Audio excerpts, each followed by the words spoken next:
life is going smoothly, then the bottom falls out.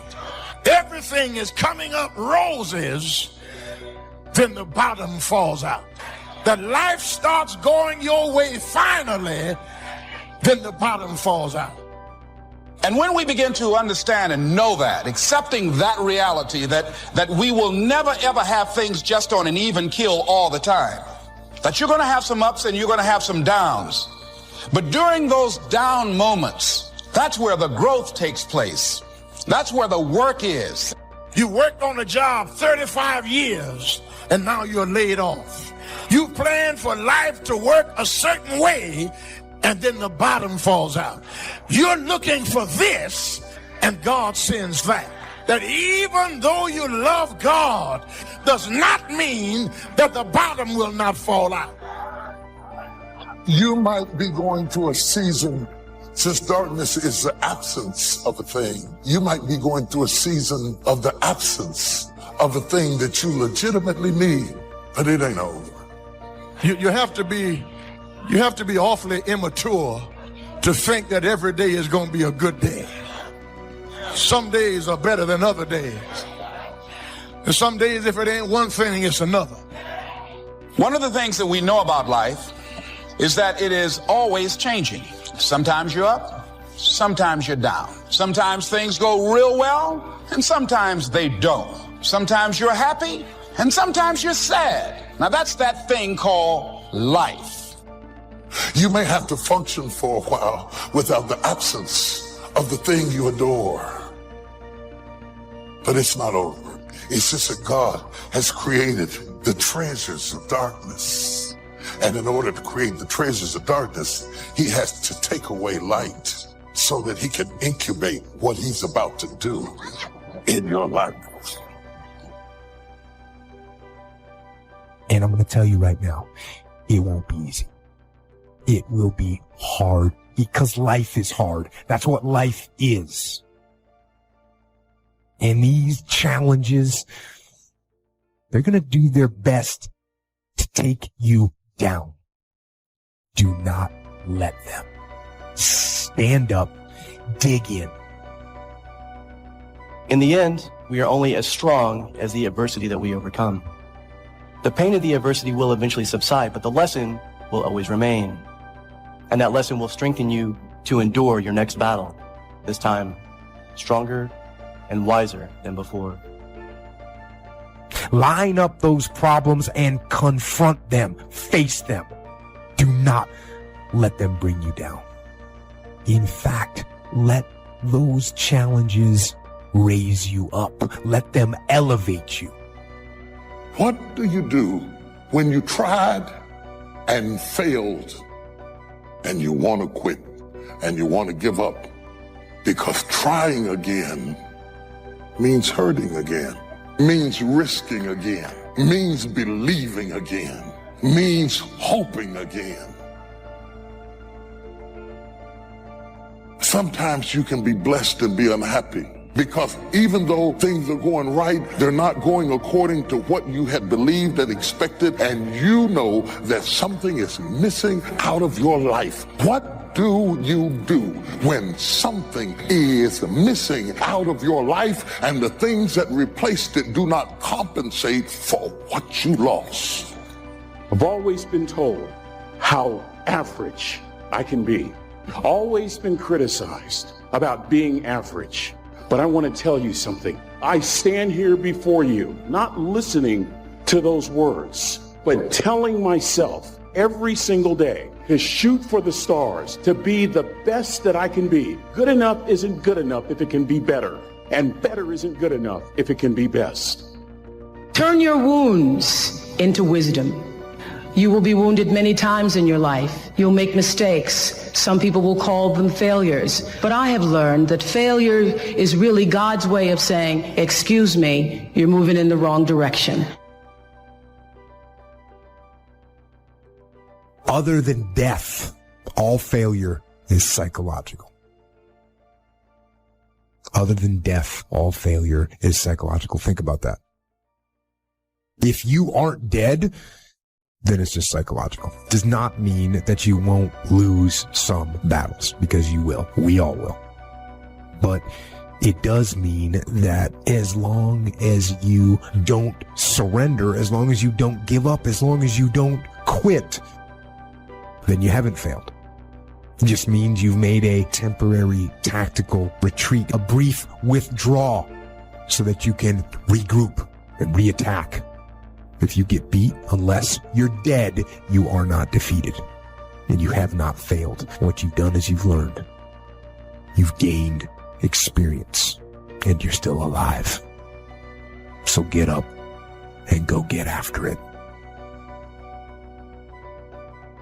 We all live in this bubble. What you got to do to get the life that God wants you to have, you got to put more air in your bubble. You got to blow your bubble up. Expand yourself. Take yourself out your comfort zone. Put some more air in your bubble. If you stay in your comfort zone, that's where you will fail. You will fail in your comfort zone. Success is not a comfortable procedure. It is a very uncomfortable thing to attempt. So you got to get comfortable being uncomfortable if you ever want to be successful. People say you have to have a lot of passion for what you're doing, and it's totally true. And the reason is because it's so hard that if you don't, any rational person would give up. It's really hard, and you have to do it over a sustained period of time. So if you don't love it, if you're not having fun doing it, and you don't really love it, you're going to give up. And that's what happens to most people, actually. If you really look at the ones that ended up, being successful, unquote, in the eyes of society, and the ones that didn't, oftentimes it's the ones that are successful loved what they did so they could persevere, when it got really tough. And the ones that didn't love it quit. So it's a lot of hard work, and it's a lot of worrying constantly. If you don't love it, you're going to fail. So you got to love it. You got to have passion. If you think ordinary's cool, ain't no problem. It's some really wonderful ordinary people. But if you are sitting in this room and you have extraordinary aspirations, then you're going to have to do extra. You put extra on top of ordinary and you come up with extraordinary. It's no other way. But here's the fact. All of you have extraordinary capabilities. All of you. You have to decide if you are willing to do the things to put you in that category. Rich people don't sleep 8 hours a day. That's a third of your life. He who loves to sleep and the folding of hands, poverty will set upon you like a thief in the night. You don't have to live worried, focused on the problems, wondering why it happened. You know a secret. You have favor in the storm. You know what was meant for harm, he's turning to your advantage. Here's the key. The enemy wouldn't be fighting you if you weren't a threat. Oh, get ready. Favor is about to turn things around. Favor is about to catapult you to a new level. Favor is not going to keep you from the storm, but favor will bring you out of the storm. We don't understand everything that happens. Sometimes life is not fair, but you have to trust that God knows what he's doing. This thing called life. You just don't know what the next moment will bring. But here's what I do know, and I want you to know. You have comeback power. When something happens to you, don't buy into what has happened to you. Buy into, I'm getting up out of here. I'm going to change this situation. This does not work for me, and I don't have the luxury of being depressed and angry. I need to clear my head. This is no time to do something stupid, like hurt yourself. No. So get serious about your goals, business goals, financial independence goals, family goals. I mean, there's so many things to work on this.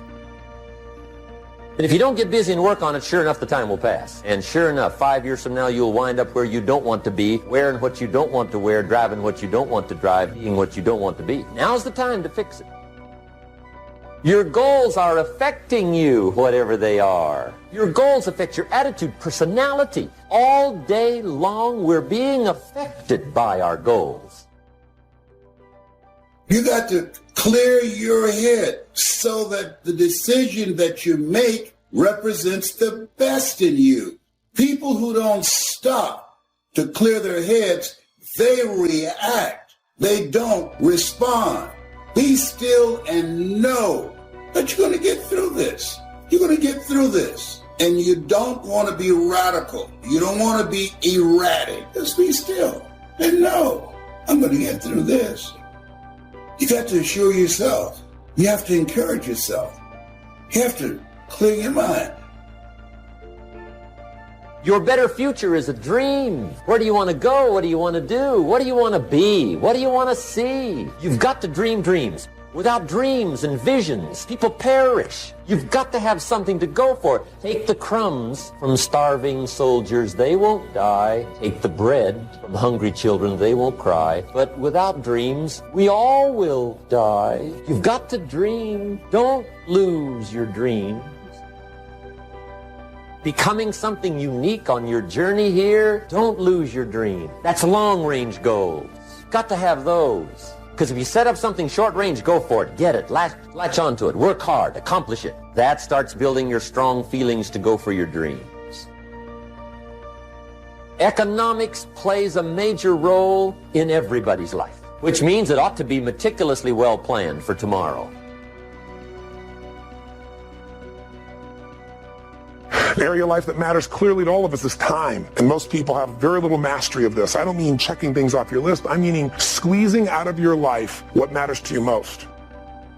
Your career, where is it now? And where are you financially compared to where you want to be? And especially with some of the changes that have happened in the economies around the world. And then finally, where are you in your level of sense of meaning, of contribution, and your sense of celebration in life? These are the areas that really matter most. Sit down and define what this looks like for you today. And invariably what we find out is almost everybody has some gaps. Gaps between where you are and where you want to be. And even if you've done incredibly well, I mean, I deal with some of the most successful people in the world, they're usually still happy in their life because they're hungry. They haven't lost that drive that says, look, what makes me feel alive is to know I'm growing. You know, if my life's going to get better, I got to get better. I can't just hope it. And if my life is going to be rich emotionally, it's got to be expanding. And they know that. If you work your tail off at work to take care of your family and be the best at what you can do, if your career's going really well, isn't that the nature of human beings? To me, successful is getting to the point where you are absolutely comfortable with yourself. It does not matter how many things you have acquired. The ability to learn to say no and not to feel guilty about it, to me, is about the greatest success I have achieved. The fact that I have, in the public side, done whatever, it's all a part of a process for growing for me. But to me, to have the kind of internal strength and internal courage it takes to say, no, I will not let you treat me this way, is what success is all about. I will not be treated this way. I demand only the best for myself. We tend to focus on things we feel confident in, we know what to do in, and the other stuff we kind of hope it all comes together and try not to think about it too much, but it all affects us. You got to start with what it is you really, truly want now. You got to start with that end in mind. And then once you understand there is a gap between where you are and where you want to be, here's all we do. We believe that the most powerful way to change anything is total immersion. Listen, man, like I told all my kids have a college education. I told them all, I don't care what you get a degree in. Until you follow your dream and connect it to your gift, you'll never be happy. You should go and live your dream.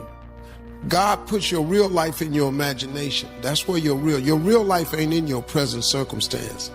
Your real life is not in your paycheck. Everything you imagine is a preview to a coming attraction. Once you understand that and quit looking at your imagination as hocus pocus, it opens up a wide range of things and possibilities. Listen to me. This is serious what I'm telling you. Everything that's in your imagination is a preview of a coming attraction. That's why when you tell your imagination to the wrong people, it don't go nowhere. You ever had something you thought was a brilliant idea and you took it in there to your family and your loved ones and they shot it down? Because God didn't put it in their imagination. He put it in your imagination. If you want to kill a big dream, tell it to a small-minded person. I walked in that house, man, and told everybody I was quitting my job to go be a comedian. Everybody in that house shot that down. All my friends shot it down. My brothers and sisters shot it down. You can't make no money telling no jokes like that. Who you think you are? If I had listened to them, I wouldn't even be here today. You know how many people I done been in front of? I done told jokes in front of 44,000 people before. But if I had listened to my mother, if I had listened to her, I wouldn't have quit my job. All my brothers, everybody told me, you can't go be no comedian. I left anyway. Everybody in my neighborhood called me a fool. I send planes, pick all of them up, take them to shows. All of them. All of them. You gotta chase that dream before you die, man. I do not believe that any of us have dreams that were not given to us for the purpose of accomplishing those particular dreams. I don't know what that dream is that you have. I don't care how disappointing it might have been as you've been working toward that dream. But here's what I know, that it's possible. Don't you give up on your dream. I don't care if you don't have the money, you don't have the help, and you don't have the family for it, and you don't have the friends for it. Don't you give up on your dream. Don't you do it. Don't you do it. It may take you twice as long. You might not read as fast, you might not move as quick, you might not have as much, but don't you quit. Don't you quit. You do make a difference.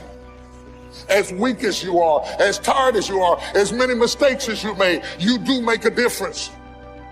Life has a way of pushing our dreams down. They can become buried under discouragement. There are dreams buried under divorce, buried under low self-esteem. It's easy to settle for mediocrity even though we have all this potential buried on the inside. Your dream may be buried. The good news is it's still alive. It's not too late to see it come to pass. Life happens, but instead of remembering the hurt, the pain, what didn't work out, the key is you have to remember your dream. Remember what God promised you. The scripture calls it the secret petitions of our heart. It may seem impossible.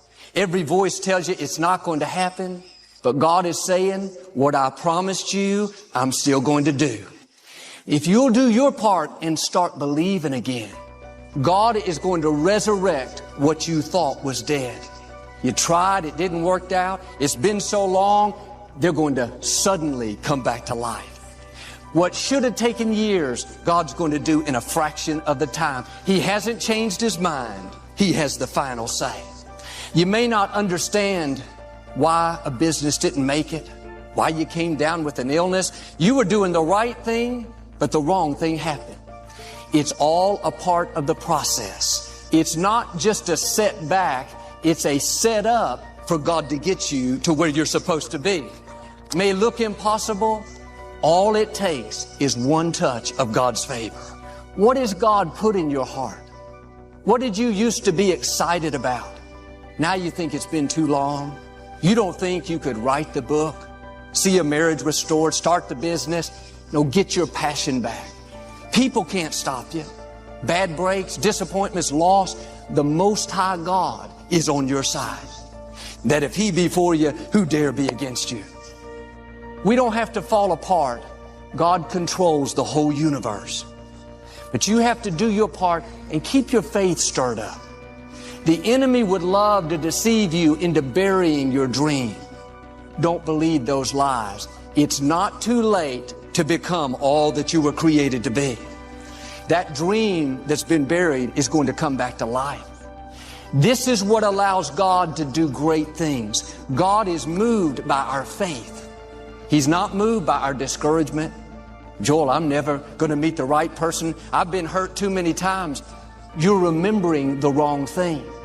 Turn it around. Start remembering your dream. Father, thank you that you have a divine connection coming my way. Somebody perfect for me, better than I ever imagined. Get your shovel and start digging that dream out. It starts in our thinking, in what you're believing, in what you're saying. No more, it's never going to happen. I'll never live in a nice house. I'll never finish college. No, I'm surrounded by God's favor. Because I delight myself in the Lord, God, you promised you would give me the desires of my heart. Whatever God's put on the inside, no matter how impossible it looks, I'm asking you to stir it up. You may need to get alone. In your quiet time, search your heart. Say, God, don't let me die with any dreams still buried on the inside. Have you allowed any dreams to get buried in you? At one time, you believed you could do something great. But it's been a long time. Had some bad breaks. You could easily settle where you are. Nobody would fault you. God sent me to light a new fire on the inside. That dream is still alive. Go back and try again. This is your time. Your destiny is calling out to you. You can't have a weak, defeated, give up spirit. I don't want to put forth the effort. If you don't stir it up, you can miss who you were created to be. I saw a report about this man. He was raised in a very dysfunctional environment. His father was not a part of his life. His mother was never around. From the time he was a little boy, he had a dream to become a writer. At 15, he dropped out of school. He was so embarrassed by it, he started drinking, trying to numb the pain. One day, something rose up in him like fire on the inside. He told his buddies, this is the last time you will ever see me take another drink of alcohol. I am fed up living like this. He never touched it again. 51 years old, he went back to school and learned how to write. He started writing poetry. He was very eloquent, very talented. At one point, he entered this very prestigious national writing contest and he won the grand prize, first place. 75, he continues writing, inspiring others that it's never too late to accomplish your dreams. What you gave up on, God didn't give up on. It's still in you. I believe there are some dreams shut up in you. Like fire, you're going to feel your destiny calling out. May not have happened the first time. The medical report wasn't good. That's okay. This is a new day. What God started, He's going to finish. He's going to give you another chance. You may have lost years because somebody else put you at a disadvantage. God knows how to make up for it. He's still going to get you to where you're supposed to be. This is what happened to Joseph in the scripture. God gave him a dream that one day he would rule a nation. He saw his brothers bowing down before him. Joseph should have used more wisdom and not told his brothers that part of the dream. Some people can't handle what God's put in you. One day Joseph went to see his 10 brothers. When he walked up, one of them said sarcastically, "Here comes the dreamer." They were upset because he had a dream. They would have been fine if he was content to be average. But when you stir up what God's put on the inside, believe that you can overcome that illness, pay your house off, let me warn you, everybody will not celebrate you. When you have a dream, you're going to have some detractors. Say things like, "You really think you can get that promotion? You don't have the experience, the talent. I don't think so. You really think you're still going to get married? You're getting kind of old." Let that go in one ear and out the other. The detractors, they cannot stop your dream. They may do something that puts you at a disadvantage, but God knows how to take what's meant for harm and use it for your good.